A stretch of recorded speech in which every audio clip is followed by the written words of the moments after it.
네, 1월 9일 5시 정치회의 시작합니다. 오늘 주요 뉴스가 많습니다. 일단 어제 저녁 검찰 인사가 있었는데 오늘 추미애 법무부 장관이 국회에 나왔습니다. 네, 오늘 제가 준비한 사진은요. 추미애 장관 그리고 윤석열 검찰총장입니다. 추풍 낙열.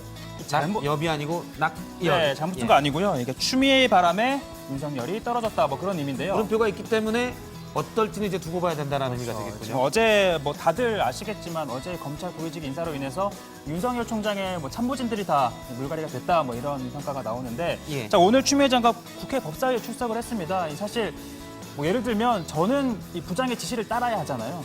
추미애 장관이 윤석열 총장이 자신의 지시를 따르지 않았다라면서 강하게 비판을 했습니다. 예. 다른 소식도 있습니다. 어제 오전에 있었던 이란의 이라크에 있는 미군 주둔기지 공격.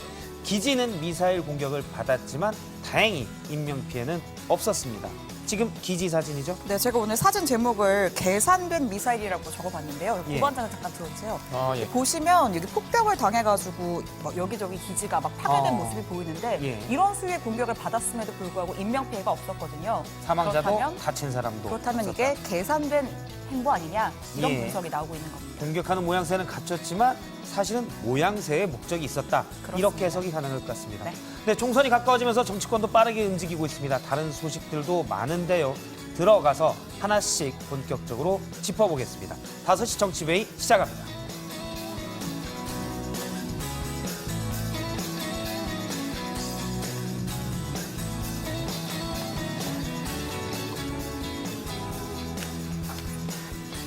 예, 오늘 정치회의는요. 먼저 최종혁 반장의 발제부터 시작할 텐데 그 전에 지금 들어온 소식을 전해드리도록 하겠습니다. 원래 오늘 본회의를 낮 2시에 열고 민생법안을 처리하기로 했었는데 현재까지 본회의는 열리지 않고 있습니다. 추미애 법무부 장관의 어제 검찰 인사에 반발해서 자유한국당은 오늘은 일단 본회의를 보이콧하고 추 장관에 대해서는 탄핵소추안을 의결하겠다. 탄핵소추안을 내겠다. 이런 입장입니다. 일단 최종혁 반장의 발제부터 보겠습니다.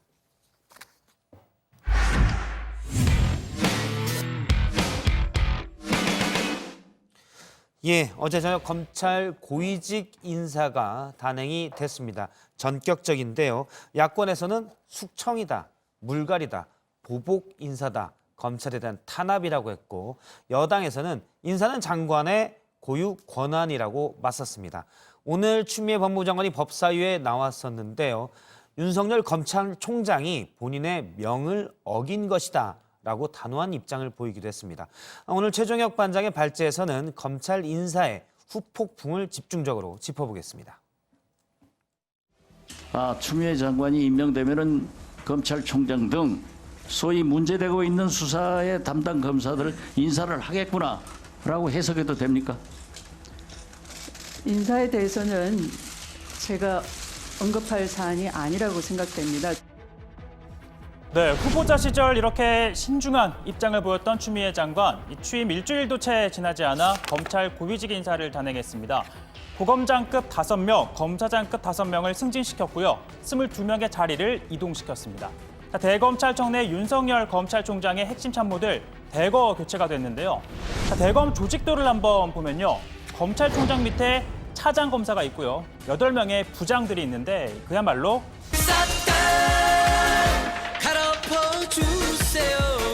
네, 이런 인사였습니다. 차장을 포함해서 8명이 모두 바뀐 건데요. 그야말로 추다르크가 꺼내든 칼에 우수수 추풍낙엽이 된 셈입니다. 자, 그리고 남은 한 사람이 있는데요. 한동수 감찰부장, 조국 전 장관이 임명한 인물입니다. 자, 한동훈 부장은 부산고검 차장으로, 박찬호 부장은 제주지검장으로 발령이 났습니다. 자, 한 부장, 조국 전 법무부 장관 일가를, 그리고 박 부장은 청와대 선거 개입 또 하명 수사 의혹 수사를 지휘해왔죠. 자, 검찰 2인자인 강남 1차장 대전으로 갔고요. 이원석 부장은 수원, 그리고 조상준 부장은 서울고검으로 보내졌습니다. 자, 아시다시피 고검은 일선 수사를 하는 곳이 아니고 또 고검차장, 이 초임검사장 보직이라는 점을 고려하면 사실상 좌천이라는 해석이 나옵니다.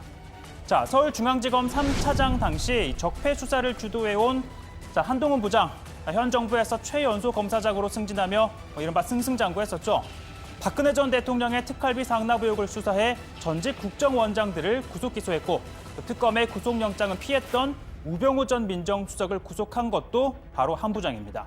사법농단 수사로 양승태 전 대법원장을 구속하고 이 전현직 법관들을 무더기로 재판에 넘겼죠.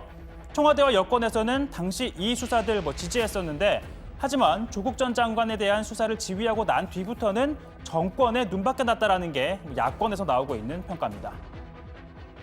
지검장이 할 일이 없고 반부패 부장이 한다. 이건 잘못된 거 아닙니까? 그건 아예 검찰이 자체적으로 뭐 그런 얘기를 왜 못 들어보셨죠? 저는 여러 번 들었는데. 저는 처음 들어보는 얘기입니다. 참 큰일 났네. 이거. 총장의 최종 책임하에 진행되고 있는 중요 사건이고 자, 예, 중앙지검에서 됐습니다. 수사하고 있습니다. 그래서 저는 저 지휘 라인일 뿐입니다. 예. 한번 조금 더 귀를 열어서 이런 얘기들에 대해서 한번 들어보시고요. 자, 난자리가 있으면 등자리도 살펴봐야겠죠. 자, 대검 차장에는요, 윤석열 총장과 동기인 구본선 의정부지검장이 임명됐습니다. 그리고 앞서 한동훈 부장이 떠난 자리에는 심재철 서울 남부지검 1차장이 임명이 됐고요. 박찬호 부장 자리에는 배용원 수원지검 1차장, 이 각각 검사장과 승진과 함께 채워졌습니다. 참고로 이 심재철 차장, 추미애 장관 인사청문회 준비단 언론홍보 팀장이었는데요. 자, 이렇게 바뀐 대검 간부들 한 줄로 요약하자면 윤석열 참모 물갈이입니다. 자, 법무부는 이번 인사의 특징으로 일선 검찰청에서 묵묵히 맡은 바 소임을 다해온 검사들을 발탁했고 검찰 본연의 업무인 인권보호, 형사, 공판 등 민생과 직결된 업무에 전념해온 검사들을 우대했다라고 평가했습니다. 여당 역시 이렇게 평가합니다. 대통령의 검찰 인사를 환영합니다. 검찰 조직의 절대 다수를 차지하는 형사, 공판부 출신 검사를 중용해서 특정 인맥에 편중된 검찰의 인적 구성의 균형을 잡은 인사로 높이 평가합니다. 자, 그리고 조국 전 장관 일가에 대한 수사, 그리고 청와대 선거 개입 의혹 수사를 이끌었던 배성범 서울 중앙지검장 법무연수 원장으로 발령이 났는데요. 자, 고검장으로 승진은 했지만 사실상 좌청선 영전이라는 평가입니다. 자, 그 빈자리엔 이성윤 전 법무부 검찰국장이 임명이 됐는데요. 경희대 출신 첫 검사장으로 문재인 대통령과는 대학 동문이죠. 자, 문 대통령이 직접 불러서 이렇게 검찰개혁을 당부한 바도 있습니다. 자, 그리고 바로 그 빈 검찰국장엔 조남관 서울 동부지검장이 가게 됐는데요. 그러니까 전국 최대 검찰청을 이끌게 된 이성윤, 또 검찰 인사와 예산을 책임지게 된 조남관. 자, 이 두 사람의 공통점은요. 문재인 대통령이 민정수석과 비서실장이었던 참여정부 청와대에 파견돼 일한 경력이 있다는 겁니다. 자, 이상 이번 인사를 요약하자면 대검 내 참모들은 모두 물갈이가 되고 서울중앙지검장과 법무부 검찰국장도 교체되면서 윤석열 총장 혼자 이 대검에 고립된 모양새가 된 건데요. 그러다 보니 이번 대통령의 인사를 이렇게 평가합니다. 문재인 정권은 한마디로 망나니 정권입니다. 대학살의 주인공 문재인 대통령과 추미애 법무장관입니다. 두 사람은 직권을 남용하고 검찰 수사를 방해한 역사의 죄인으로 기록될 것입니다. 야당의 극한 반대에도 임명했던 윤석열 검찰총장을 스스로 파문한 격입니다. 자, 스스로 파문, 그러니까 윤석열 총장이 버틸 수 있겠냐는 겁니다. 하지만 검찰 인사 발표 뒤 대검 간부들과 저녁 식사를 한 자리에서 윤 총장 모두 해야 할 일을 했다며 나도 내 맡은 자리에서 최선을 다할 테니 또 각자의 위치에서 열심히 해달라고 당부를 했다고 합니다. 즉 지금까지 해오던 수사는 이어가겠다는 의지를 재차 밝힌 건데요. 특히 각자 자리에서 최선을 다하라는 요청에 따라 사표를 내는 간부도 없을 거라는 관측이 나옵니다. 자, 오늘 제 발제 이렇게 정리합니다. 추풍에 흩어진 윤석열 라인, 한국당 탄핵감 추미애 고발입니다. 예, 검찰 인사 본격적으로 짚어보도록 하겠습니다. 어제 법무부는 인사를 하면서 특정 부서나 출신, 기수에 치우치지 않고 공정하고 균형 있는 인사라고 설명을 했습니다. 하지만 야당의 반응은 정반대로 나오고 있습니다. 네, 어제 저녁 7시 반쯤이었죠. 법무부가 전격적으로 인사를 단행하자마자 야당 대변인들은 논평을 쏟아내면서 이번 이 인사를 비난했습니다. 또 오늘 아침 이 당회의에서도 이 추미애 장관과 문재인 대통령의 이번 인사에 대해 맹폭을 퍼부었습니다. 검찰 출신의 한국당 황교안 대표는 문재인 정권 비리 수사 검사들에 대한 보복 인사라면서 이 측근 수사를 무력화해서 수사를 방해하려 한 것이다라고 주장했습니다. 사화에 가까운 숙청입니다. 문 정권에 대한 수사를 하고 있는 검사들에 대한 탄압이었습니다. 친문 유일 체제 완성을 위한 검찰 무력화입니다. 예, 사화 그러니까 조선시대의 선비들이 반대파를 탄압하기 위해서 했던 것들 이런 거에 비유를 한 거군요. 네, 또 이 심재철 원내대표는 한 발 더 나아가서 문재인 정권은 한마디로 망나니 정권이다 이런 또 강한 비난을 내놓기도 했습니다. 그러면서 문재인 대통령과 추미애 장관은 역사의 죄인으로 기억될 것이라면서 탄핵이 마땅하다 뭐 이런 주장까지 내놓기도 했는데 실제 추미애 장관에 대해서는 탄핵 소추안을 발의하겠다 이런 입장도 밝혔습니다. 그러면서 추미애 장관을 검찰의 업무집행 방해, 직권 남용 등의 혐의로 고발하겠다는 방침이기도 합니다.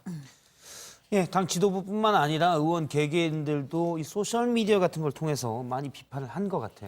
네, 홍준표 전 한국당 대표는요. 자기가 임명한 검찰총장을 압박하기 위해 현역 의원을 법무부 장관에 임명하고 검찰 인사로 검찰총장을 허수아비로 만들려는 정권은 정치 인생 25년 동안 처음 본 옹졸한 대통령이다라고 말했습니다. 새로운 보수당 하태경 책임대표도 인사를 빙자한 숙청이자 명백한 수사 방해라고 주장했고요. 이 무소속 이현주 의원은 윤석열 총장의 손발을 잘랐다면서 문재인 정부는 일당 독재, 1인 독재의 길로 가고 있음이 명백해졌다라고 주장하기도 했습니다. 예, 정의당에서도 약간 부정적인, 비판적인 입장을 냈던 것으로 기억을 하는데 앞서 이제 손발을 잘랐다. 이거는 그러니까 윤석열 총장의 참모들을 다 잘랐다. 이런 의미죠. 네, 뭐 이번 인사에서 가장 눈에 띄는 점이 바로 이 윤석열 총장의 대검 참모들이 전원 보직 이동이 된 점인데요. 제가 쉽게 설명을 해드리기 위해 최첨단 그래픽을 좀 준비를 했는데요. 예. 지금 그래픽이 나오나요? 네, 지금 예. 최첨단 그래픽 준비를 했습니다. 뭐 증강현실 뭐 기대하셨을 텐데 그런 건 아니고 아무래도 뭐 판넬이 가장 보기 쉬우니까 지금 제가 좀 준비한 대로 예, 잡아주시면요. 전국 지도와 지금 대검의 각 부장들 이름이 지금 다 나와 있네요. 네, 지금 옆에 있는 이름들이 지금 대검 기존의 윤석열 총장의 참모였던 대검 이 부장 검사들이었습니다. 자, 지금 검찰총장 밑에 차장검사를 포함해서 총 9명의 참모들이 있는데요. 그러니까 지금은 모두 서울 서초동 대검청사에서 근무를 하고 있는, 뭐 오늘까지는 근무를 하고 있는 하면서 이제 윤석열 총장을 보좌하는 건데요. 이 검찰 이 수사력을 지휘하는 핵심 인물이 한동훈, 박찬호 이 검사입니다. 이 한 부장은요. 부산고검 차장검사로 갔고요. 조금만 내려주시면요. 네. 지방으로 갔네요. 네, 그리고 박찬호 부장은 어디로 갔냐 하면 제주지검장으로 갑니다. 아주 제일 멀리 갔죠. 네. 예. 사실 지검 중에 규모도 작고 제일 멀리 서울과 떨어졌습니다. 사실 뭐 제주라고 하면 조선시대 아까 비유를 드렸지만 뭐 유배를 보낸다 뭐 그런 예. 지역이기도 과거에는 했었죠. 그랬고요. 어쨌든 지검 중에는 좀 이렇게 저도 이제 검찰 쪽 사람들에게 들어보면 좋은 자리는 아니다. 좌천성이다. 이런 얘기를 많이 듣는 것 같아요. 네, 일단 뭐 같은 검사장급 자리이긴 합니다. 뭐 예. 부산고검 차장검사나 제주지검장 역시 같은 검사장급 자리이긴 하지만 보통 이제 뭐 초임 검사장들이 가는 자리이기 때문에 사실상 좌천이다 뭐 이런 평가가 예. 나오고요.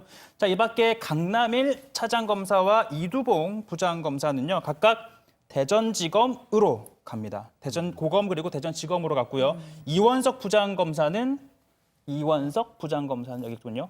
이원석 부장검사는 기획조정부장을 맡고 네, 수원고검 너무 최첨단인데요. 최첨단인가요? 네, 수원고검으로 갔고요. 얘는 뭐 그리고 전국적으로 지금 뭐랄까요 하방이라고 그럴까요? 전국 지방으로 가는 모습이 바로 직관적으로 네, 이해가 됩니다. 노정현 부장검사는 전주지검으로 갑니다. 그리고 문홍성 부장은 창원으로 가고요. 그리고 조상준 부장은 서울에 있지만 서울고검, 그러니까 일선 수사부서는 아닌 서울고검으로 갔는데 그러니까 보면 서울, 대전, 창원, 부산, 찍고 제주 이렇게 지금 보통 고검에 예를 들어 한동훈 반부패 강력부장 같은 경우는 이번에 이제 강력수사, 특수수사를 다 지휘했다고 하지 않습니까? 그렇습니다. 근데 고검, 차장검사 이런 자리는 검사장 처음 된 사람들이 보통 가는. 이제 초임 검사장들이 가는 곳이고 일선 수사를 직접적으로 하는 곳은 아니잖아요. 그래서 사실 일도 별로 없어서 쉽게 말하면 물 먹었다 이런 식으로 할 때 많이 그런 가던 표현을 많이 자리였습니다. 쓰고 있죠. 네. 어쨌든 멀리 간 거군요. 한 사람이 남았습니다. 네, 지금 한 사람 여기 지금 메뉴에 남아 있는데 여전히 서울에 있는 대검찰청에 근무를 하게 되는데 보시는 것처럼 한동수 이 감찰부장인데요. 판사 출신 변호사로 아시겠지만 조국 전 장관이 임명한 인물입니다. 근데 지금 다 지방으로 내려갔는데 눈에 띄는 거는 바로 내려간 저 검사장들 그러니까 대검 부장들이 사실은 다 지난해 7월 윤석열 체제와 함께 임명된 거 아닙니까? 몇 달 만에 다 이렇게 내려간 거잖아요. 그렇죠. 지금 거의 한 6개월도 채 되지 않아서 인사가 난 거죠. 민주당은 추 장관이 단행한 인사가 잘 됐다. 일단 이런 입장입니까? 네, 그렇습니다. 이인영 원내대표는 이렇게 표현을 했습니다. 특정 인맥에 편중됐던 검찰 인사의 균형을 잡은 것이다라고 평가를 하면서요. 국민의 검찰로 한 발 더 다가가는 계기가 되길 바란다라고 했습니다. 그러면서 어제 인사 과정에서 이 법무부와 검찰 간의 갈등을 빚은 것을 두고 항명이라고 표현을 하면서 비판하기도 했습니다. 검찰 인사권자는 대통령이고 재청권자는 법무부 장관입니다. 대검과 법무부 사이에 인사를 둘러싸고 기싸움하는 듯이 오해를 불러일으키는 것은 매우 유감스러운 일입니다. 인사권자의 인사 명령에 복종하는 것은 공직자의 가장 기본적인 의무입니다. 이런 의무가 검찰이라고 예외일 수 없다는 점을 분명히 말씀드립니다. 그 얘기죠. 그러니까 어제 하루 종일 30분 단위로 서로 의견이 왔다 갔다 한 것으로 알고 있는데 법무부가 대검에 이번 인사에 대한 의견을 보내달라. 법에 의견을 들어서 제청하게 돼 있으니까. 그랬더니 대검에서는 법무부가 생각한 인사안이 있을 거 아니냐. 그걸 보내주면 우리가 거기에 의견을 달겠다. 서로 이러면서 옥신각신. 그래서 의견은 사실은 안 갔지요. 네, 그러니까 사실상 신경전을 벌였다 이렇게 볼 수 있는데요. 법무부가 인사위원회 30분 전에 윤 총장과의 면담을 통보하니까 요식행위에 그칠 수 있다라면서 대검이 거부했습니다. 또 4시까지 인사에 대한 의견을 달라는 요청에 대해서도 이 법무부의 인사안을 보지 못해서 의견을 밝힐 수가 없다. 이런 상황이 벌어지면서 신경전이 극에 달했는데 추 장관이 오후 5시쯤 청와대를 다녀온 뒤에 인사가 결국 단행됐습니다. 청와대 관계자도 총장의 의견을 듣는 과정에서 원만하지 않았던 곳에 대해서는 유감의 뜻을 가지고 있다고 밝혔습니다. 예. 청와대 이거 오늘 얘기한 거죠. 청와대 관계자가 핵심 그렇습니다. 관계자가. 네. 그러니까 의견을 듣는 과정에서 사실 서로 의견을 먼저 달라라고 하면서 했던 거는 어떻게 보면 형식적으로는 이제 검찰총장을 법무부 장관이 지휘할 수가 있기 때문에 구체적 사건에 대해서는요. 그리고 이제 어떻게 보면 법무부 표현대로 하면 외청장이기 때문에 그럴 수 있지만 검찰에서도 나쁜 심기가 그러니까 불편한 심기가 다 드러난 것 같은 그런 모양새였습니다. 오늘 추미애 장관이 법사위에 출석을 했습니다. 그래서 검찰총장이 본인의 말을 듣지 않은 거에서 강하게 질책을 했죠. 그렇습니다. 추 장관은 윤 총장이 구체적인 안을 요구한 데 대해서 재청권자로서 대통령에게 제청하기 전에는 보여줄 수 없었고 대외적으로 유출하면 안 되는 것이었다라고 반박을 했습니다.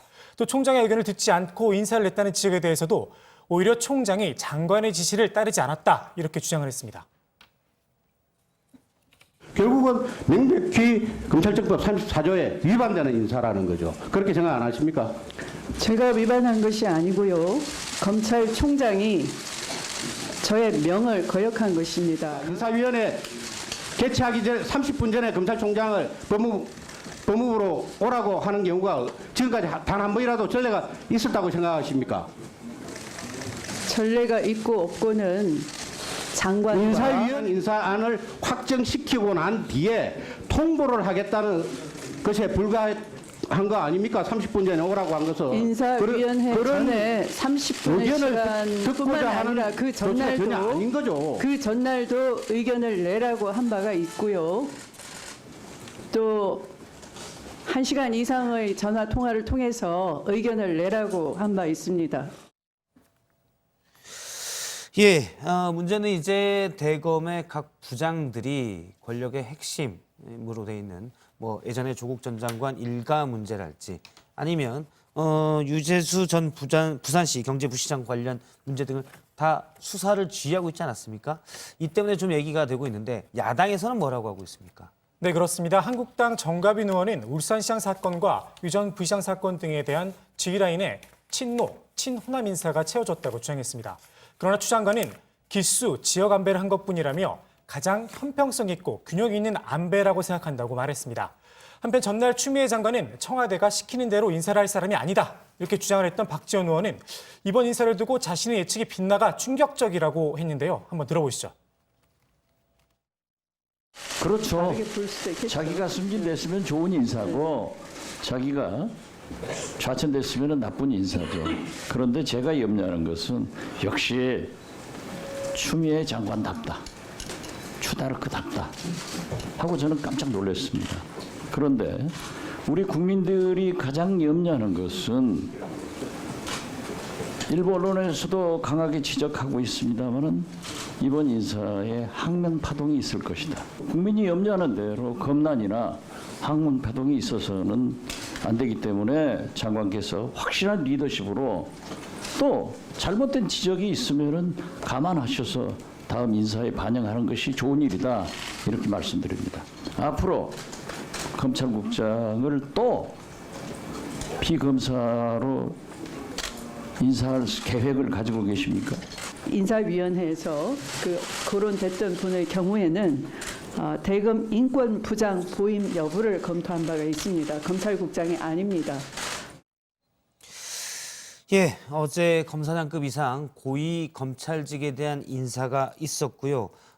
또 검찰에서 지금 주시하고 있는 거는 직접 수사를 하고 있는 부장검사급, 그러니까 중간 간부급 검사들에 대한 인사가 어떻게 날 거냐 이런 부분들입니다. 이것도 이제 앞으로 어떻게 되는지 실제 이제 수사를 직접 지휘하고 있는 부장검사들이 바뀌게 되면 또 논란이 약간 있을 것도 같습니다. 한 가지 좀 체크할 게 있는데요. 원래 보복성 인사 발령을 낸 혐의로 이제 서지현 검사에 대해서죠.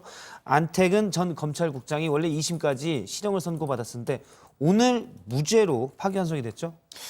네, 그 1심과 2심은요. 안택은 전 검사장이 서지현 검사를 성추행하고요. 그 사실이 확산되는 걸 막기 위해서 서 검사를 수원지검 여주지청에서 이 창원지검 통영지청으로 발령을 낸 건 직권남용에 해당한다면서 징역 2년을 선고를 했습니다. 자, 항소심 재판부는 이 지청에서 다시 지청으로 재배치하는 건 인사원칙에 어긋난다라고 판단을 했고요. 하지만 대법원은 지청에 근무했던 검사의 희망지를 적극적으로 반영해주는 원칙은 이 인사를 할 때 고려하는 여러 요소 중 하나에 불과하다라고 판단을 한 겁니다. 자, 그리고 검찰국장이 가지고 있는 검사 인사의 재량권이 크다면서 이 안 전 검사장의 조치가 의무 없는 일을 부하 직원에게 한 직권남용에 해당하기 어렵다고 밝혔고요. 자, 이에 대해서 서지현 검사 측 변호인은 이 직권남용 범위를 지나치게 좁게 해석해서 면죄부를 준 것이라면서 납득하기 어렵다는 입장을 밝혔습니다. 이 지금 오늘 대법원 이 결정이 대법원 판단이 좀 눈길을 끄는 건 이번 검찰 인사에서도 비슷하게 좀 적용될 수가 있어서 그런 것 같아요. 원래 야당과 검찰 일각에서는 과거 안택은 검찰국장의 인사가 통상적이지 않다. 그래서 직권남용이다라고 2심까지는 판단을 했는데 지금 대법원에서는 이건 인사권 재량에 포함된다. 이게 이제 추미애 법무부 장관의 인사도 마찬가지일 수 있다. 이렇게 해석할 수 있습니까? 사실 이 대법원의 판단이 나오기 전까지만은 1, 2심 같은 경우에는 이제 지청에서 근무하던 검사를 또다시 지청에 보낸다는 게 직권남용에 해당한다. 통상적이지 않다는 네, 걸로요. 아니기 때문에 직권남용에 해당한다라고 본 건데 사실 대법원은 그것마저도 이제 직권남용이 아니라고 판단을 한 거고요. 사실 이번 추미애 장관의 인사 같은 경우에는 검사장급 자리에서 다시 검사장급 자리를 간 것이기 때문에 사실 그렇게 솔직히 저희가 해석은 자천이라고는 하지만 그 직책 자체가 아예 잘못된 직권을 남용한 혐의까지는 보기 어렵다라는 해석이 법조계 안팎에서는 나오고 있습니다. 예, 이것도 일단 야당에서는 고발을 하겠다고 하니까 추이를 좀 봐야 될 것 같고요. 한 가지 관심 가는 게 있습니다. 일단 윤석열 총장의 참모들, 앞서 최종혁 반장이 했듯이 8명이 다 지방으로 가지 않았습니까? 윤석열 총장이 심리적 압박을 좀 느낄 수 있을 것 같은데 혹시 물러나거나 그런 게 있을까요? 네, 말씀하신 것처럼 측근들, 이제 참모들을 이렇게 다 물갈이를 하면서 사실상 윤 총장의 사퇴를 압박하는 것 아니냐, 이런 추측들이, 해석들이 정치권에서 나오고 있는데 사실 사퇴를 압박한 거다 이런 해석이긴 하지만 좀 과거 사례를 좀 살펴보면요. 참여정부 당시 강금실 장관 시절에 당시 김갑경 검찰총장이 당시 법무부가 서열 파괴 인사 지침을 만들자 당시 옷을 벗었습니다. 그러면서 퇴임사에서 이 기준도 없는 인사를 벌이고 있다라고 비판을 하며 퇴임을 하기도 했었는데 사실 윤석열 총장 같은 경우에는 어제 참모진들과 저녁을 먹었다고 하고요. 그 자리에서 이제 각자의 자리에서 열심히 일을 하라라는 지시를 했다고 합니다. 뿐만 아니라 오늘 같은 경우에는 이제 부장검사들, 이제 중간 간부들에 해당하는 부장검사들과 오찬을 갖고 대검 과장급들과 이제 오찬을 했다고 그렇습니다. 그러더라고요. 그러니까 중간 간부 앞으로 이제 인사를 남겨두고 있는 이제 대검 과장이면 부장검사급들. 그렇죠. 부장검사급에 해당하는 이제 앞으로 이제 인사를 앞두고 있는 그런 이제 검사들과 이제 점심을 했다고 하는데 사실 구체적으로 이 자리에서 어떤 메시지를 전달했는지는 정확하게 전해지지 않고 있지만 사실 어제 대검 간부들과 식사를 했던 것과 좀 일맥상통한 차원이 아닐까라는 관측이 나오는데요. 하지만 일각에서는 윤 총장에 대한 압박이라고 했지만 사실 오늘만 해도 검찰은 지금 그 울산시장 선거개입 의혹 사건과 관련해 대통령 직속 국가균형발전위원회 사무실을 압수수색을 했습니다. 그러니까 기존에 하고 있는 수사는 지속적으로 추진을 하겠다라는 의지를 재차 보여준 예. 것 아니냐라는 해석 나옵니다. 일단 청와대 관계자도 불신이 많은 그런 것은 아니다라고 입장은 밝힌 것으로 보입니다. 오늘 기사 발제 내용 이렇게 하겠습니다. 검찰 인사 후폭풍인데요. 한국당은 추미애 고발, 추미애 총장이 4명 거역으로 잡도록 하겠습니다. 다음은 신혜원 반장의 발제 들어보겠습니다.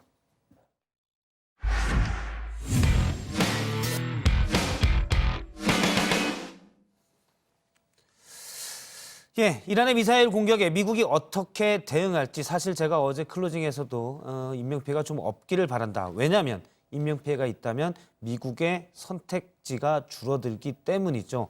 밤사이 미국에서 트럼프 미국 대통령이 밝혔는데요. 인명피해는 없었습니다. 그리고 군사적 반격 대신 강력한 경제 제재를 추진하겠다. 이렇게 트럼프 대통령이 밝히기도 했습니다. 관련 내용 신혜원 반장의 집중 발제로 들어보도록 하겠습니다. 네, 현지 시각 8일 오전 트럼프 대통령이 대국민 연설을 위해서 백악관 그랜드 포이어에 들어섭니다. 폼페이오와 마크 에스퍼 장관, 또 마크 밀리 합참 의장을 비롯한 군 수뇌부는 이미 이렇게 총출동해서 연단 근처에서 대기 중이었습니다. 앞서 이란은 이라크 내 미 공군 기지에 미사일 10수발을 쐈고 미국은 80여 명이 사망했다라고 주장했습니다. 확전이냐 자제냐, 이 향배는 트럼프 대통령의 입에 달려 있었죠. 이목이 집중됐습니다. I'm pleased to inform you, the American people should be extremely grateful and happy. No Americans were harmed in last night's attack by the Iranian regime. We suffered no casualties. All of our soldiers are safe, and only minimal damage was sustained at our military bases. 네, 이 3차 대전 우려까지 나온 상황에서 트럼프 대통령은 감사하고 행복한 소식을 전하게 됐다고 했습니다. 이란의 미사일 공격에 단 한 명의 미국인도 피해를 입지 않았다면서요. 또 미국은 위대한 군사력을 갖고 있지만 그걸 사용하는 건 원치 않는다고 했습니다. 대신 살인적인 경제 제재를 통해서 이란을 압박하겠다고 말했습니다.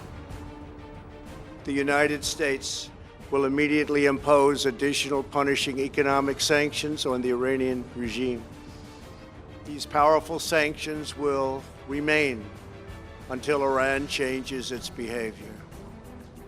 이 앞서 강한 응징을 경고한 것과 달리 연설에서는 경제 제재를 택하는 방식으로 한 발 물러선 모습을 보였습니다. 일촉즉발의 충돌 위기에서 일단 멈춤 신호를 보낸 건데요. 이란의 핵 문제와 관련해선 새로운 합의를 추진할 수 있을 것이라고도 했습니다. 이번 연설의 포문을요. As long as I'm president of the United States, Iran will never be allowed to have a nuclear weapon. 네, 이 문장은 트럼프 대통령의 연설문을 직접 첨삭하면서 연설문 제일 앞부분에 직접 집어넣었다고 합니다. The time has come for the United Kingdom, Germany, France, Russia, and China to recognize this reality.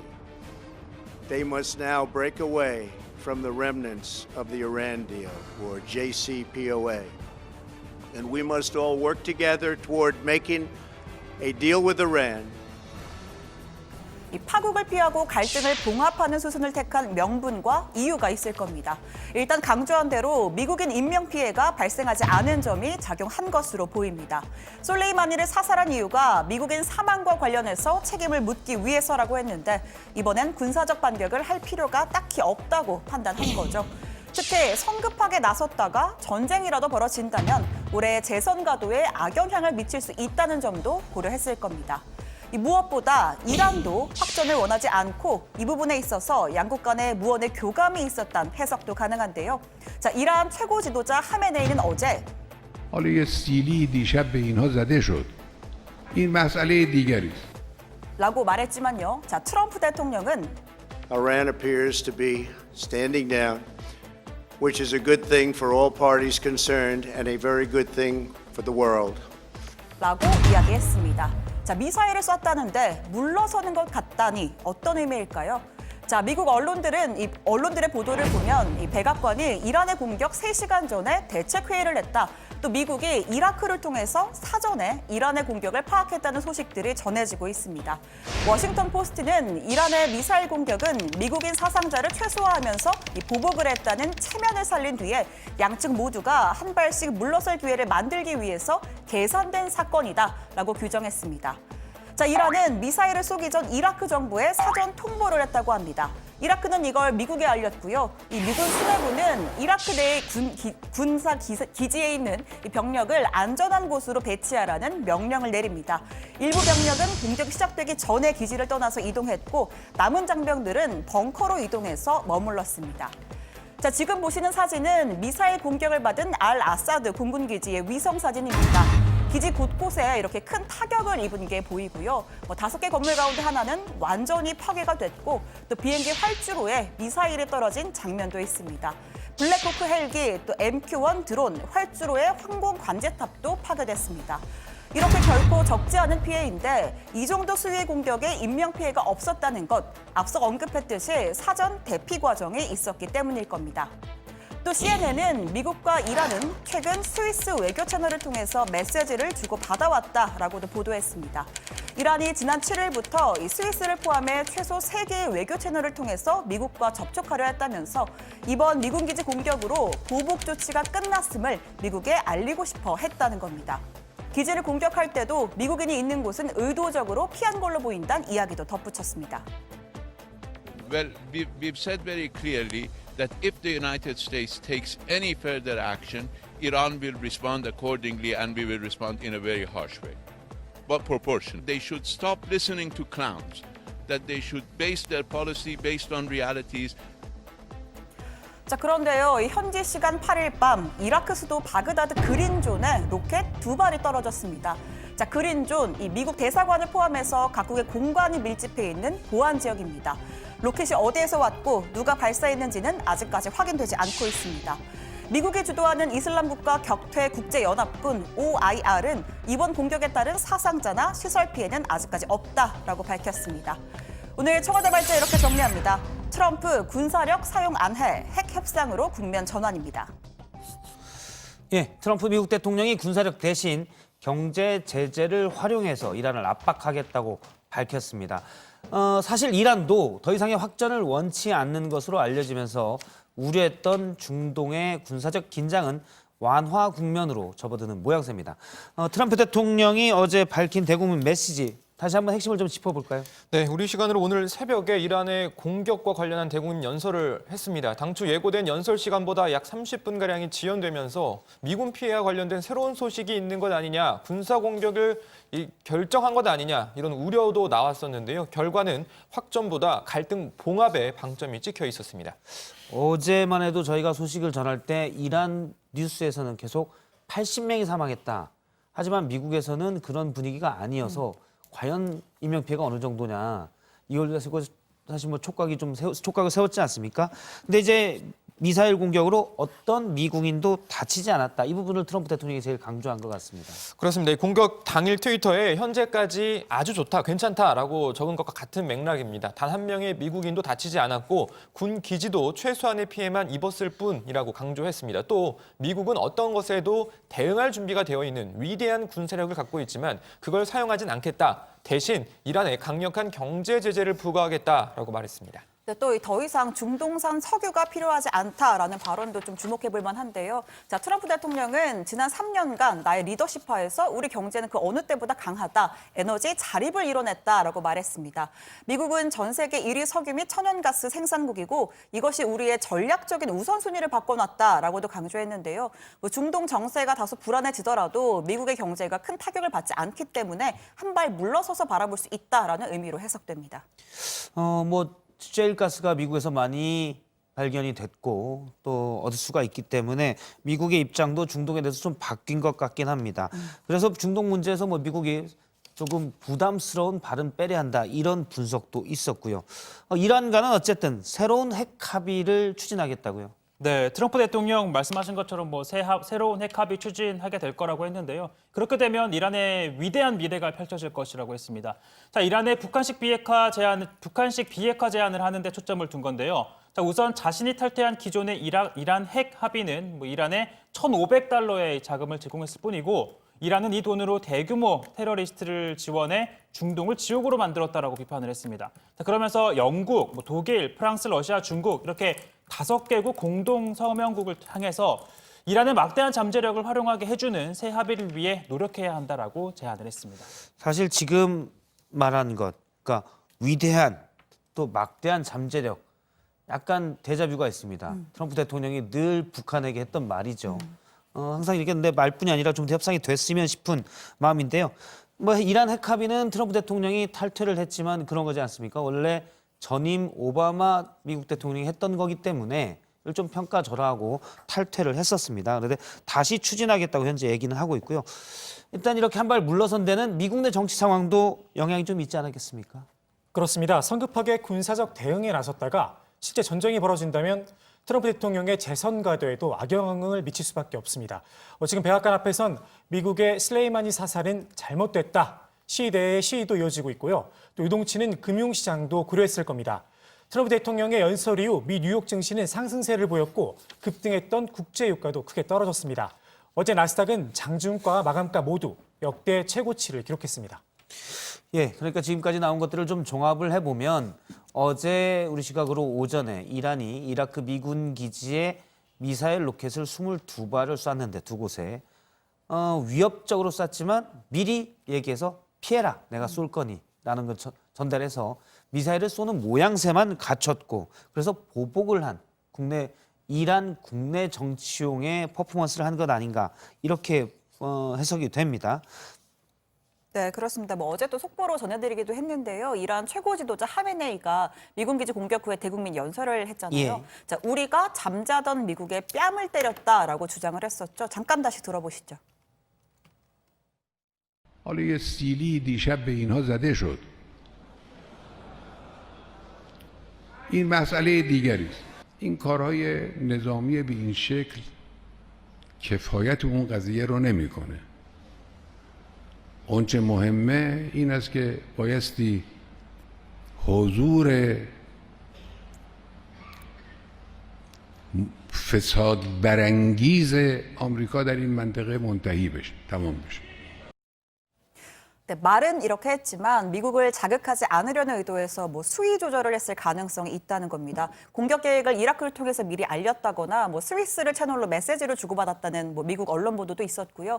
눈에는 눈, 이에는 이를 언급했던 모하마드 이란 외무장관도 이 공격 후에 트위터를 통해서 솔레이마니 살해에 대한 이란의 대응이 끝났다라고 말하기도 했습니다. 사실 로켓은 날아갔지만 미사일은 날아갔지만 군사적 해결이 아닌 정치적 해결이 된 거 아닌가. 국제사회로서는 오히려 조금 안정되게 이 사태를 수습하고 있는 것 아닌가라는 생각도 듭니다. 하지만 정치적으로 이렇게 이란과 미국이 해결에 나선다고 하더라도 이전과 똑같이 가기는 어려울 것 같아요. 일단 솔레이마니가 사살을 당했고 이란도 계속 보복을 얘기하고 있기 때문에 그럴 것 같은데 문제는 우리 입장이죠. 호르무즈 파병 얘기가 계속 나오기 때문에 오늘 국회 외통위가 있었죠. 네, 강경화 장관은 파병 문제는 아직 결론이 나지 않았다. 미국 입장과 우리 입장이 중동 지역 국가와의 양자 관계 등을 고려했을 때 반드시 같을 수는 없다고 생각한다라고 말했는데요. 이미 정부 입장이 파병으로 정리된 것 아니냐라는 질의에 대해서는 과도한 해석이라고 답했습니다. 지난달에는 청와대에서 열린 NSC 국가안전보장이사회에서 회의에서 호르무즈 해역에 대해서 우리가 파병을 하기로 NSC에서 뜻을 모은 것은 맞죠? 확정적으로 결론을 내린 것은 아니라고 말씀을 드리겠습니다. 아니 이번 사태 말고 지난번 솔레이마니 사살 직전에 있었던 NSC에서는 호르무즈 해역에 대한 파병에 대한 뜻을 모은 건 맞는 거 아닙니까? 우리 정부가? 예, 계속 검토하고 그 부분까지도 계속 논의를 하고 있었습니다. 그 당시에는 지금 아덴만 지역에 청해 부대가 지금 활동을 하고 있는데요. 작전 교대를 할 때에 아덴만 지역에서 이제 호르무즈 해역으로 변경을 하면서 작전 변경을 하면서 우리 그 선박에 대한 안전 조치를 하는 것으로 변경할 경우에는 국회의 동의도 뭐 필요 없다는 것까지 검토한 거 아니겠습니까? 그런 얘기도 하지 않았습니까? 좀 더 세부 사항은 국방부 쪽에서 설명을 드릴 수 있을 것 같습니다만 그 확정적으로 결정이 되지는 않았다고 다시 말씀드리겠습니다. 강경화 장관은 폼페이오 장관과의 면담을 조정 중이라고도 밝혔는데요. 이 회담에서 파병 여부가 이야기될 것으로 기대한다라고 덧붙였습니다. 예, 일단 파병은 계속 검토 중, 더 논의를 해봐야 된다는 입장인데요. 외통위원장은 될 것이다, 뭐 이런 전망도 하기도 했습니다. 이 소식도 좀 짧게 다뤄보죠. 정부 여당이 DMZ 인근의 여의도 면적의 26배에 해당하는 군사시설 보호구역을 추가로 해제하기로 했다고요? 네, 오늘 국회에서 당정이 있었는데요. 군사시설 보호구역 해제 및 완화를 주제로 한 당정협의회였습니다. 군사작전상 제한이 없는 14개 지역 군사시설 보호구역 약 7,700만 제곱미터를 해제하기로 했다고 밝혔는데요. 해제 지역의 79%는 강원도고요. 19%는 경기도에 해당이 됩니다. 역사적인 4.27 판문점 선언에는 DMZ를 평화지대로 만들자는 합의가 담겨 있습니다. 남북 정상 간 합의를 실천하는 것 또한 접경지역 군사시설 보호구역을 해제하는 데서 완화하는 데서 시작될 것입니다. 네, 정부는 주민의 생활에 불편을 초래하고 재산권 행사에 제한이 있는 지역에 민원을 고려한 조치라고 밝혔는데요. 일각에선 오는 4월 총선을 대비한 선심성 정책이 아니냐는 지적도 나오고 있습니다. 이에 대해서 조정식 민주당 정책위 의장은 반드시 필요한 군사시설과 해제가 필요한 보호구역을 추가로 분류했다고 설명했습니다. 예, 오늘 청와대 발제 내용 정리를 해보도록 하겠습니다. 트럼프 미국 대통령 군사력 사용 안 해. 핵 협상으로 국면 전환으로 발제 제목 정하겠습니다. 다음은 고석승 반장의 발제 들어보겠습니다.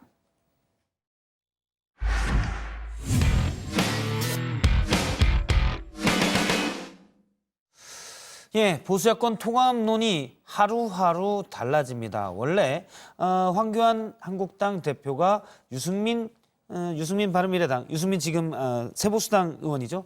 유승민 의원이 제기한 보수 재건 3원칙을 수용하겠다는 입장을 밝힐 것이다 라는 얘기가 있다가 다시 내가 언제 그걸 공식적으로 밝히겠다고 했냐라고 했다가 다시 지금 당내에서는 보수 통합의 움직임이 좀 커지는 것 같습니다. 한국당과 새로운 보수당이 참여하는 통합추진위원회도 공식 출범을 선언하고 활동에 들어갔습니다. 이 소식을 중점적으로 해서 야당 발제 보겠습니다. 결단에 대해서 감사하다는 말씀을 드립니다. 아울러서 저와 지도부는 무거운 책임감을 느낍니다. 반드시 내년 총선에서 우리 모두의 총승리로 이어질 수 있도록 최선을 올해 총선에 대해서 총승리를 만들어 가겠다 하는 약속의 말씀을 드립니다. 네, 황교안 한국당 대표가 오늘 오랜만에 기분이 괜찮아 보였습니다. 요즘 이 보수 통합과 관련해서 심기가 여러모로 불편해 보였죠. 글쎄 내가 얘기 안 한 거를 막 수용했다라고 얘기를 하고 하지 않은 얘기를 했다라고 하면 그럼 그다음에 얘기가 진행이 안 되죠. 누가 기자회견을 한다고 그랬습니까? 한다고 한 일이 없어요. 대표님 혹시 요건 좀 다른 질문일 수 있는데요. 다른 질문은 나중에 합시다. 현장에서 딴 얘기만 합시다. 통화 얘기하려고 그러지. 자, 하지만 오늘은 기분이 꽤 괜찮아 보였습니다. 자, 먼저 나서서 구호 재창까지 주문했습니다. 우리 다음 총선을 이기기 위한 구호를 한번 할까요? 예. 자, 2020 4.15 총선 화이팅! 화이팅! 자, 앞서 잠깐 보신 대로 한국당 초재선 의원 71명이 당 지도부에 총선 거취를 일임하는 각서를 제출했습니다. 각서를 제출하면서 지도부에 힘을 실어주고 개혁과 통합 노력에 박차를 가하겠다 이런 뜻도 밝혔습니다. 한국당 전국 당협위원장들도 일괄 사퇴서를 제출했습니다. 당에 이제 대통합 문제가 남아 있습니다. 또 초선 의원들이 또 결의를 했습니다. 통합에 좀 더 속도를 내고 결과물을 내달라는 그런 의견들을 다 모아주셔가지고 당 대표님과 최고위원들께 보고 말씀 올립니다. 당협위원장의 일괄 사퇴를 추진하고자 합니다. 시도당 위원장들도 내년 총선 승리를 위해서 금년 총선 승리를 위해서 내년이 아니고 금년이죠. 금년 총선 승리를 위해서 결단에 모두 동의를 해주셨습니다.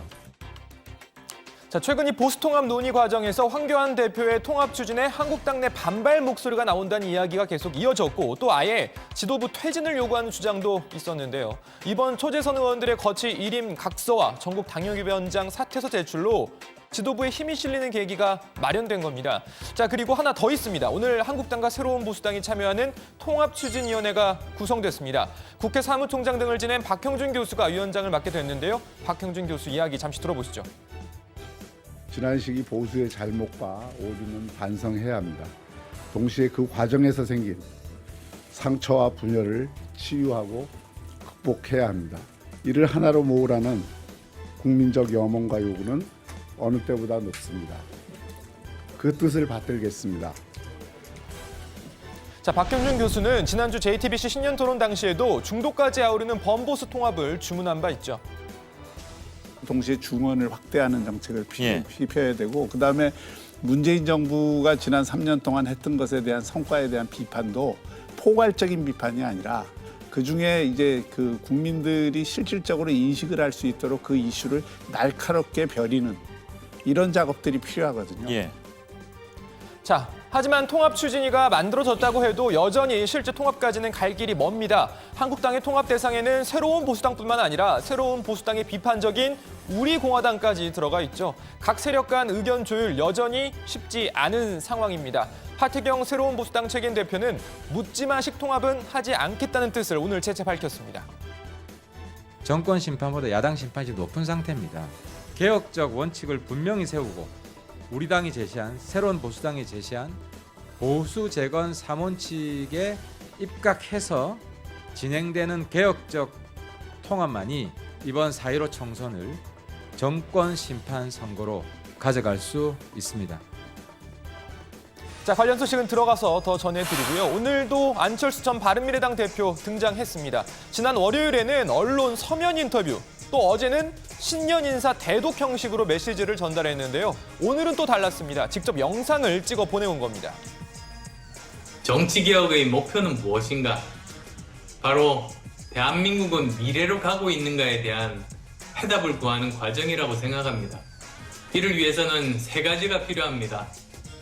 정치 리더십의 교체, 낡은 정치 패러다임의 전환, 그리고 정치권 세대 교체라는 정치개혁 과제가 이루어져야 합니다. 자, 곧 복귀를 하겠다고 밝힌 이후에 신문 인터뷰, 그리고 신년 인사, 이어서 영상 메시지까지 조금씩 정치권으로 한 발 한 발 다가오는 모양새입니다. 안철수 전 대표는 세대 교체를 강조했습니다. 마지막으로 전면적인 세대 교체와 개혁으로 새수를 새 부대에 담아야 할 때가 왔습니다. 저도 이러한 담대한 변화의 미랄이 되겠습니다. 자, 세대 교체와 개혁으로 새수를 새 부대에 담자. 안철수 전 대표 새를 되게 좋아하는 것 같습니다. 새술, 새부대, 새정치. 자, 아무튼 요즘 이 교체 압박을 받고 있는 손학규 바른미래당 대표, 마침 오늘 신년 기자회견을 가졌습니다. 당연히 안철수 전 대표와의 관계 설정 질문 나오지 않았을 리가 없겠죠. 뭐 특별하게 달라진 게 없죠. 저는 일관되게 안철수 대표가 돌아오면 안철수 대표가 원하는 대로 모든 것을 다 해드리겠다. 일관되게 말씀을 드리고 있습니다. 안철수 대표가 아직 구체적으로 뭐를 원하는지, 와서 뭐를 하겠다고 하는 얘기를 한 일이 없습니다. 그러니까 만나서 얘기를 들어보고 그리고 우리 당의 사정과 같이 협의를 해나갈 것입니다. 자, 관련 소식 들어가서 더 이야기해보겠습니다. 우선 오늘 발제는요, 이렇게 정리합니다. 한국당 새 보수당 참여 통추위 구성키로. 예, 방금 들어온 소식을 먼저 하나 전하도록 하겠습니다. 제가 처음에 오프닝에서 한국당이 보이콧해서 오늘 예정됐던 본회의가 안 열릴 것 같다라고 전했는데요. 민주당에서 지금 강행해서 열겠다는 입장입니다. 6시에 열 계획이다, 이런 얘기가 있네요. 네, 한국당이 보이콧한 본회의, 민주당은 그대로 오후 6시에 열겠다는 입장입니다. 민주당은 이미 표 계산이 끝났다면서 이른바 4+1 이 협의체를 가동해서 본회의에서 민생 법안을 처리하겠다고 밝혔습니다. 이 반발에서 지금 한국당은 로텐도홀에서 농성에 들어갔습니다. 예, 일부 의원들이 본회의장에 민주당 의원들이 들어가 있다고도 하고요. 그러니까 한국당이 참석하지 않아도 4+1 협의체가 과반을 넘으니 본회의 우리끼리 열겠다. 이런 입장인가요? 네, 그렇습니다. 여야의 갈등이 좀 더 커질 것도 같습니다. 계속 업데이트되는 소식이 있으면 전해드리도록 하고요. 앞서 이제 고석승 반장이 했던 거 좀 더 짚어보도록 하겠습니다. 조금 전에 박형준 통합추진위원장, 그러니까 보수가 이제 뭉쳐야 된다라는 쪽으로 기자회견을 했죠. 좀 더 자세히 알아볼까요? 네, 박형준 위원장은 오늘 오후 기자회견에서 물리적 일정상 아마 2월 10일 전후 새로운 통합정치 세력의 모습이 거의 확정될 것이라고 밝혔습니다. 박 위원장은 오늘 합의된 원칙과 통치 구성에 대해서 한국당은 흔쾌히 합의했고 새보수당은 당내 논의를 좀 더 거쳐야 한다면서 한국당 쪽에 황교안 대표가 합의 사항에 대해 공개적으로 뜻을 표명할 수 있도록 저도 접촉하겠다 이렇게 말했습니다. 특히 새보수당에 대해서는 보수 재건 3원칙을 수용하면 조건 없이 통합에 임한다는 원칙이 있기 때문에 거기에 따르면 무리 없이 통합이 가능할 것이라고 말했습니다. 네, 이 앞서 중도 보수 대통합을 위한 정당 시민사회 단체 대표자 연석회의는 오늘 오전 서울 프레스센터에서 회의를 열고 통추위 구성을 확정했습니다. 연석회의 측은 이 보수 통합의 걸림돌로 지적돼 왔던 탄핵 찬반 문제에 대해서 더 이상 탄핵 문제가 총선 승리에 장애가 돼서는 안 된다라고 결의를 했습니다. 다만 우리공화당은 이 통추위에 참여하지 않기로 했는데요. 연석회의 측은 현재까지는 그렇지만 앞으로 우리공화당 참여 문제까지 포함해서 논의를 하겠다라고 밝혔습니다. 예, 한국당이 통합에 또 적극적으로 나서는 모양새입니다. 지난 선거 과정에서 탈당했던 인사들은 있지 않았습니까? 원래 재입당을 거부했었는데 다시 이번에 허가를 했습니다. 네, 지난 대선 그리고 지방선거를 거치면서 한국당을 탈당한 인사 24명에 대한 재입당이 오늘 허가가 됐습니다. 대표적인 인사는 조혜진, 류성걸 전 의원인데요. 두 사람은 아시겠지만 2016년 총선 당시 유승민, 지금 새보수당 의원과 함께 탈당을 해서 무소속으로 당시 출마를 했다가 낙선을 했었죠. 그 후 유승민 의원 등과 함께 바른정당에 몸을 담기도 했었는데 그동안 한국당 재입당을 시도했지만 거부를 당했습니다. 또 한국당의 전신인 새누리당 대표를 지낸 안상수 전 창원시장, 그리고 박승호 전 포항시장, 엄호성 전 의원 등의 재입당도 승인이 됐습니다. 네, 박완수 한국당 사무총장은 보수 전체의 통합을 위한 첫 단계로 당내 일부의 반대가 있다고 하더라도 대승적인 차원에서 입당 의결했다고 밝혔습니다. 한국당 측은 보수 대통합의 일환으로 추진된 오늘을 시작으로 해서 진정한 통합이 될 수 있도록 재입당의 담장을 더욱 낮추겠다는 입장도 내놨습니다. 예, 앞서 최종혁 반장이 얘기됐는데 눈에 띄는 인사가 바로 이 조혜진 전 의원인 것 같습니다. 원래 유승민 의원과 아주 가까운 사이이기 때문에 박근혜 전 대통령 탄핵에 책임이 있다고 해서 원래 입당을 받아들이지 않았지 않습니까? 근데 이번에 받아들였으니 이 문제를 이제 우리는 떠나겠다. 이런 메시지도 좀 담긴 것 같아요. 그리고 한국당 소식 좀 더 알아볼게요. 비례위성정당. 비례자유한국당 이런 얘기도 있는데 창당 작업에 확실히 들어가고 있네요. 네, 비례자유한국당 창당준비위원회 결성 신고가 중앙선관위 홈페이지에 어제 게시됐습니다. 정당 등록을 하기 위해서는 먼저 창당준비위원회를 결성한 후 200인 이상의 발기인을 모아 중앙선관위에 중앙당 창당준비위원회 결성을 신고하고요. 그 후 전국 5개 이상 시도당을 창당하면 중앙당으로 등록을 할 수가 있습니다. 비례자유한국당은 이제 시도당과 중앙당 창당 자원만 남은 셈입니다. 네, 결성 신고 공고를 보면요. 이 사무소의 소재지는 서울 영등포구 버드나무로 73, 그러니까 자유한국당 당사로 되어 있습니다. 창당 준비위 대표자는 이지은 씨로 되어 있는데요. 한국당 측에 따르면 대표자는 실무 차원에서 발기인 중에 한 사람으로 정했다라고 합니다. 비례자유한국당 창당준비위원회는 이 발기 취지문에서 한강의 기적으로 불린 산업화 성과에 안주하는 나라가 아닌 도전과 혁신을 통해서 후세에게 더 많은 기회가 주어지는 정당을 만들겠다. 꼼수에는 묘수로 졸속 날치기에는 정정당당과 준법으로 맞서서 반드시 다음 총선에서 승리할 것이다. 이렇게도 밝혔습니다. 자, 지금 비례자유한국당이 출범을 하면 이번 총선에서 한국당은 지역 후보만, 그리고 이 비례자유한국당은 비례대표 후보만 낼 가능성이 높은데요. 한국당은 지역구 투표용지와 비례대표 투표용지에 나란히 두 번째 칸을 차지하기 위해서 소속 의원 한 30명 정도를 비례자유한국당으로 보내 이 비례당을 뭐 원내 3당으로 만드는 방안도 검토 중이라고 하는데 사실 이게 자원해서 갈 수 있는 의원이 있을지는 좀 미지수로 보입니다. 그러니까 이렇게 되는 거죠. 1번이 의석수대로 기호가 매겨지니까 더불어민주당이 1번, 현재 순대로면 자유한국당이 2번인데 여기서 일부 의원들 한 30명을 빼면 비례자유한국당이 각각 3번에 놓일 수 있도록 하겠다. 뭐 이런 계획인 거네요. 그렇죠. 이제 의석수로 따지면 그런 순서가 되기 때문에 비례자유한국당에 뭐 의원을 꿔준다 뭐 이렇게 표현을 할 수 있을 것 같습니다. 갔다가 번호만 받고 다시 돌아온다 이런 얘기도 있고 어쨌든 그런 모습이 국민들 눈에 과연 어떻게 비칠까 이것도 좀 생각을 해봐야 될 것 같습니다. 그런데 앞서 이제 고석승 반장이 얘기할 때 보수 통합에 있어서 그러니까 특히 새보수당과의 통합에 있어서 한국당이 적극적인데 통합되고 난 다음이면 이 비례 전용 정당은 어떻게 되는 건가요? 그러니까 뭐 보수 통합의 일정, 뭐 방식 그런 거에 따라서 이 비례자유한국당이 뭐 실제 총선에 후보를 내지 않을 가능성도 물론 있습니다. 예. 그러니까 창당만 하고 바로 뭐 개점 휴업에 들어갈 수도 있는 건데요. 뭐 쓰임새 자체가 아예 달라질 수도 있고 뭐 앞으로 뭐 통합 논의를 좀 더 지켜봐야 할 것으로 보입니다. 그러면 만약에 통합해서 원래 새 집을 짓자도 조건 중에 하나 있기 때문에 통합을 해서 새로 정당을 만들고 또 비례 전용 정당도 만들면 총선이 몇 달 안 남았는데 창당을 2번이나 해야 되는 정신이 없겠습니다. 네, 관련해서 뭐 한국당 관계자와 이야기를 해봤는데요. 이 관계자는 이미 조직이 잘 갖춰져 있어서 준비에 큰 문제가 없다라는 입장을 밝혔습니다. 그리고 최근 통합 논의가 지지부진했다가 갑자기 어제 오늘 급물살을 타는 분위기가 된 것과 관련해서도 영남권 등 일부에서 반발하는 목소리가 있는데 너무 속도를 내면 반발이 더 커질 수 있기 때문에 속도 조절을 하는 것이라면서 이 통합이라는 목표에는 여전히 변함이 없다라고 말했습니다. 예, 안철수 전 대표 얘기도 좀 해보죠. 오늘은 영상 메시지를 내놨습니다. 일부에서는 벌써 지역구를 어디로 가냐 이런 얘기까지 나오고 있는 것 같아요. 네, 지금 뭐 한국경제 온라인 보도인데요. 전 국민의당 고위 당직자의 말을 빌려서 안철수 전 대표가 이 경기도 남부 지역에서 출마할 가능성이 높다라고 전했습니다. 기존 국회의원 지역구는 서울 노원이었죠. 이 관계자에 따르면 이 주변 참모들은 서울이나 부산 지역 출마를 권했지만 안 전 대표가 경기 남부 출마 의지가 확고하다라고 전했습니다. 예, 아직 안철수 대표가 귀국을 하지 않은 상황이기 때문에 뭐 일부 보도에는 지역구 얘기가 나왔는데 이건 좀 더 확인이 필요할 것 같습니다. 일단 오늘 발제는 이렇게 정리하도록 하겠습니다. 한국당과 새보수당 참여한 통합 추진위 구성. 자, 다음은 조익신 반장의 발제입니다.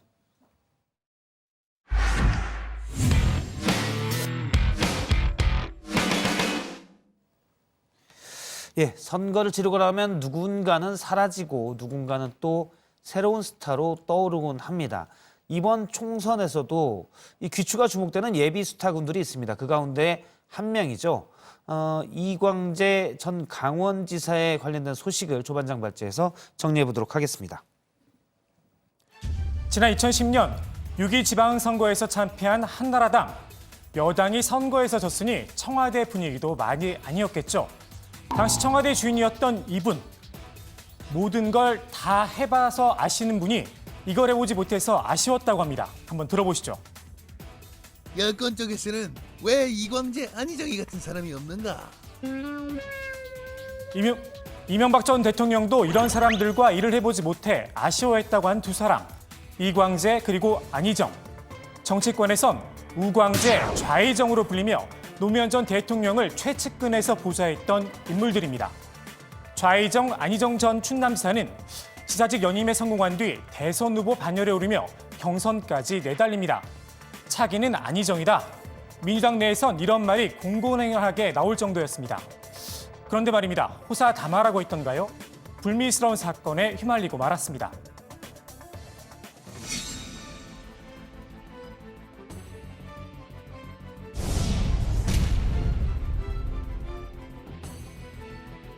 합의에 의한 관계였다고 생각했습니다. 안희정이 모두 고백해라.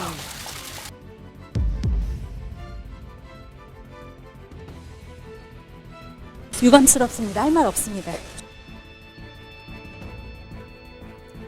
대법원 확정 판결까지 났으니 안 전 지사 이변이 없는 한 정치권으로 돌아오긴 어렵겠죠. 그런데 우광재, 즉 이광재 전 강원지사가 다시 등장을 했습니다. 정치자금법 위반 혐의로 피선거권이 박탈됐었는데 지난달 청와대의 특별 사면으로 족쇄가 풀린 겁니다. 과거의 낡은 정치를 벗어나 새로운 정치 문화를 조성하기 위해 엄정하게 심사를 거친 소수 정치인 이광재 전 국회의원. 강원도 민주당으로선 TK만큼 어려운 험지 중에 험지라고 할 수 있습니다. 지난 20대 총선에서 전체 8개 선거구 가운데 단 한 석밖에 얻지를 못했습니다. 강원도에서 국회의원 재선에 지사 경험까지 있는 이광재 전 지사에 대한 당의 기대 한번 들어보시죠. 이 전 지사는 총선에서 강원도뿐만 아니라 충북 지역까지 영향을 미칠 수 있는 인물입니다. 당 입장에선 이 전 지사가 강원에서 총선을 지휘해줬으면 하는 바람이 큽니다. 강릉의 권성동 의원, 춘천의 김진태 의원에 대해 맞설 표적 공천 카드로 이 전 지사를 활용해야 한다는 이야기도 나옵니다. 그런데 이 전 지사 쪽에선 조금 다른 그림을 그리는 듯합니다. 강원도는 이 전 지사의 지세가 탄탄하니 수도권으로 진출해 더 큰 대마를 잡는 게 어떻겠냐는 겁니다. 오세훈 전 서울시장이 출마를 준비 중인 서울 광진을 황교안 대표 출마설이 도는 종로가 구체적으로 거론되고 있습니다. 광진을 해선 이미 여론조사도 한 차례 돌렸다고 합니다. 만약 광진을 해서 오세훈 전 시장을 상대로 좋은 성적을 거둔다면 갑자기 위상이 달라질 수도 있습니다. 90년생이 온다. 지난해 서점가를 쓴 베스트셀러죠.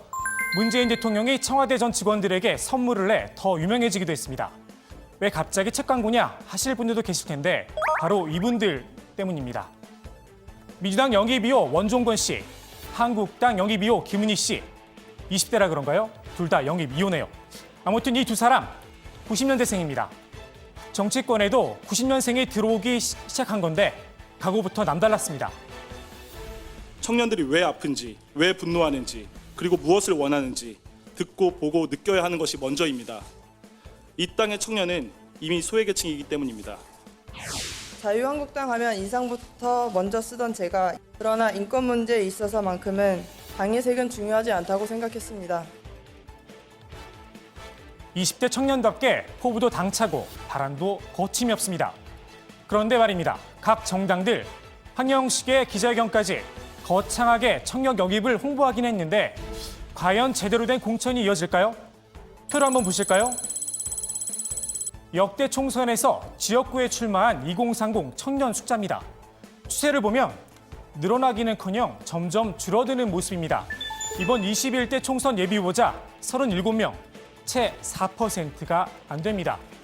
청년들을 영입해서 당선 가능한 지역에 적극적으로 내보내야 하는데 좋은 지역구는 현역 의원들이 버티고 있으니 마치 데코레이션처럼 적당히 당선권에 비례대표 한두석 주고 마는 겁니다. 한때는 청년이었던 현재는 권력의 핵심인 86세대. 어린 나이에 어떻게 정계에 입문했을까요? 김대중 전 대통령이 총재 시절 이른바 젊은 피 수혈로 대거 정계에 입문. 보시다시피 시작부터 지역구를 꿰찼습니다. 그것도 표봐 시상대적으로 좋은 곳으로 말입니다. 당시에는 기성 정치인의 반발이 없었던 걸까요? 한번 들어보시죠. 새로운 수혈을 위해서는 어제의 동지들을 희생시키는 수밖에 없었습니다. 저 때는 총재가 공천에 관한 정권을 행사할 때니 경선 등을 거쳐야 하는 지금과는 사정이 많이 다르긴 합니다. 86세대가 잘 썼던 그 단어, 용퇴. 후진에게 길을 열어주기 위해 용기 있게 물러난다. 이 말이 떠오르는 건 왜일까요? 오늘 제가 준비한 발제는 여기까지입니다. 예, 좌희정, 우광재. 제 입장에서 보면 뭐 좌석승, 우종혁 이렇게 되겠습니까? 저는 빼시네요. 중앙이죠, 중앙. 그렇죠. 핵심. 예. 받아들입니다. 예. 조반장은 나는 뭡니까 이런 거 안 물어보네. 발제하고 와서 지금 정신이 조금. 저는 독고다입니다. 독고다이 그런 표현은 과격하게 써서는 안 되는 표현. 죄송합니다. 그런 표현 나오면 어제 사진 띄웁니다. 원래 준비를 하라고 그랬었는데 어제 사진. 낭낭 18세 조익신 반장의 사진 울적할 때마다 띄우도록 하겠습니다. 일단 앞서 발제에서 보면 노무현 전 대통령 또 문재인 대통령 이 친노 친문의 개파에서 나왔던 후보자들이 원래 잠재적 후보자들이 많이 있었는데 지금 많이 줄었다 이런 얘기인가요?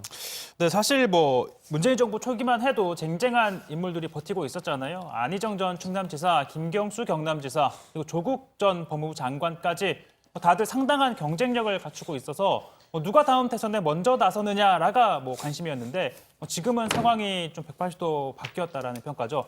자, 안 전 지사는 앞서 전해드린 것처럼 불미스러운 사건이 있었고 김경수 지사 역시 지금 드루킹 사건으로 발목이 잡혀 있는 상태입니다.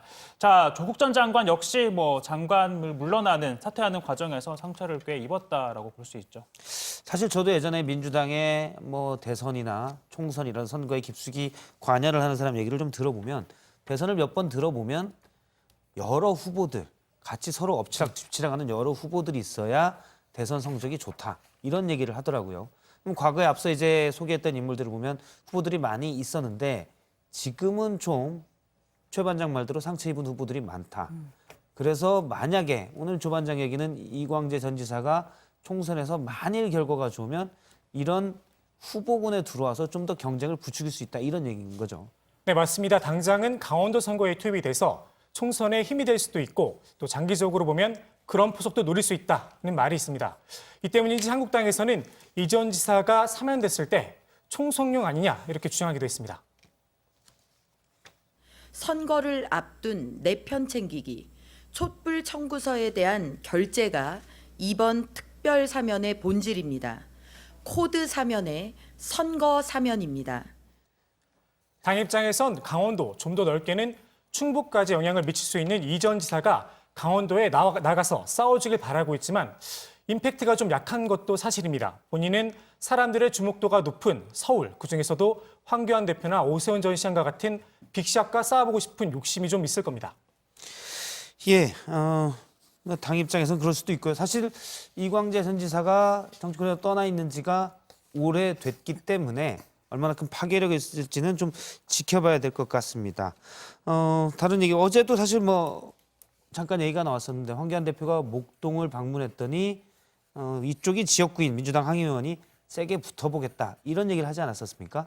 아무래도 여야가 서로 상대방의 이른바 빅샷과 대결하면 본인도 주목받는 그런 효과가 좀 있지 않습니까? 네, 민주당에서는요, 이 황 의원에도 황교안 대표에게 제발 내 지역구로 와달라, 일종의 어떻게 보면 러브콜이라고 해야 될까요? 러브콜이 쇄도했습니다. 서울, 용산, 강남을 등등인데요. 사실 황교안 대표는 어느 지역으로 가든 이 전략 공천으로 아마 나가게 되겠지만 민주당은 대부분 이 공천장을 따기 위한 내부 경선을 치러야 합니다. 민주당 해당 지역의 민주당 의원들이나 이 출마 준비하는 사람들로서는 이 황교안 대표에게 내 지역으로 와라 이렇게 함으로써 여기엔 내가 버티고 있다 이렇게 또 이야기를 하고 또 이런 식으로 존재감을 드러내려는 포석으로도 활용을 하고 있는 것 같습니다. 예, 다른 얘기를 좀 해보도록 하겠습니다. 아까 정치권에 90년생이 온다 이렇게 발제를 했는데 반장들 중에는 90년생이 지금 없지요? 없죠. 제가 그나마 가깝지만 저희 반장들 다 80년대생들이고 부장은 60년대생으로 알고 있는데 아닙니다. 그거는 좀 너무 나간 것 같고요. 예. 60년대생은 아닙니다. 어쨌든 아무튼 정치권에서 청년들을 배려하기 위한 장치를 마련은 하는데 사실은 실효성이 그렇게 크진 않은 것 같다 이런 얘기 아닙니까? 부장 제가 농담한 건데 너무 진지하게 받아주셔서 제가 너무 민망하네요. 진지하게 받은 건 아닙니다. 네. 시간이 지금 얼마 남지 않아서. 네. 죄송합니다. 말씀을 드리면요. 네, 민주당이 가산점 최대 25% 그리고 한국당은 최대 50%까지 줄 수 있다. 이렇게 룰을 마련해 놓기는 했는데 문제는 아무리 이렇게 가산점을 준다고 해도 경선의 특성상 오랫동안 표밭을 갈아온 현역 의원 또는 당협위원장을 이기기가 쉽지 않다는 겁니다. 지역 국회의원과 당협위원장 등은 지방선거에서 공천권을 행사하고요. 자기 지역의 구의원, 시의원, 그러니까 소위 자기 사람들을 미리 심어놓을 수가 있습니다. 당연히 조직표가 탄탄하겠고요. 반면에 청년들의 경우에는 해당 지역에서 큰맘 먹고 오랫동안 활동해온 사람이 아니라면 이 장벽을 깨기는 쉽지 않습니다. 네, 가산점도 몇십 %다 이렇게 표현을 하니까 좀 커 보이는데 실제 따져보면 조금 다릅니다. 민주당들로 한번 계산해 보겠습니다. 예를 들어서 현역 의원인 고반장과 정치 신인 신반장이 경선에서 맞대결 펼칩니다. 경선 결과 고반장이 55%, 신반장이 45%를 얻었다. 이렇게 봤을 때 부장, 신반장 선전입니까 아닙니까? 신인이 10% 이차. 근데 사실 나눠놓고 보면 5%만 더 얻으면 똑같게 되는 거 아닙니까? 그렇습니다. 그러면 신인이 나름 선전했다고도 볼 수 있는 거 아닌가요? 그렇게 보이는데요. 자, 그럼 신반장 나이가 이제 30대 초반입니다. 그래서 민주당 경선룰처럼 20% 가산점을 주면 55대 54. 여전히 고반장이 이깁니다. 뒤집을 수가 없습니다. 이게 좀 어렵지만 제가 생각하면 그거죠. 그러니까 45%에 20%이기 때문에 9%의 그렇습니다. 가산점이 들어간다는 거군요. 산수가 되시는 예. 수학 1. 예. 산수가 됐습니다. 그냥 신반장은 전략 공천을 하면 되지 않을까요? 네. 청년 같은 경우 역시 전략 그렇게 공천을 하게 하겠다는 되면 취지를 밝혔죠. 네. 그렇죠. 전략 공천을 하게 되면 사실 민주당 그 선거 기획단에서도 이제 불출마 지역구나 민주당이 우세 지역구에 청년들을 전략 공천하겠다는 뭐 논의는 하고 있는 걸로 전해지고 있습니다. 예. 하지만 사실 그런 얘기도 있더라고요. 그러니까 전략 공천할 수 있는 지역이 많지 않기 때문에 또 공천을 했다고 해서 청년들이 다 살아오는 것도 아니고, 그러니까 본선에서 이겨오는 것도 아니고요. 그리고 또 영입 인사들이 많지 않습니까? 다 전략 공천 지역구에 줘야 되고 중진들도 보내야 되기 때문에 목 자체가 크지 않다, 몫이 크지 않다 이런 얘기도 좀 있습니다. 뭐 지금 한국당 같은 경우에는 현재까지 전략 공천 관련해서 뭐 이렇다 할 이야기가 나온 건 없지만 민주당 같은 경우에는 앞서 말씀드렸듯이 뭐 관련 얘기가 좀 나오고 있습니다. 하지만 경선이 기본이기 때문에 현역 의원들이 그 지역에서 불출마를 선언해줘야 전략 공천이 가능하겠죠. 현재까지 불출마 지역구는 한 10곳 정도 되는데 청와대와 관료 출신 또 영입 인사들만 줄잡아서 지금 뭐 100여 명입니다. 그러니까 청년들에게 돌아갈 자리가 있을런지는 좀 의문입니다. 예, 어쨌든 청년에 맞는 정책을 내고 청년들도 많이 영입을 하겠다라고 했지만 실제 따져보면 그런 것 같지는 않다라는 얘기였습니다. 오늘 국회 발제는 일단 이렇게 정리하겠습니다. 돌아오는 이광재 어디로 살펴보겠습니다. 예, 앞서 저희가 이렇게 좀 논의를 하는 중에 약간 부적절한 표현도 나왔습니다. 이 점 사과드리고요. 내일 보다 알찬 내용으로 또 준비하도록 하겠습니다. 5시 정치회의 준비한 시간 여기까지입니다. 고맙습니다. 고맙습니다. 독거를 좀 오래 해가지고 독거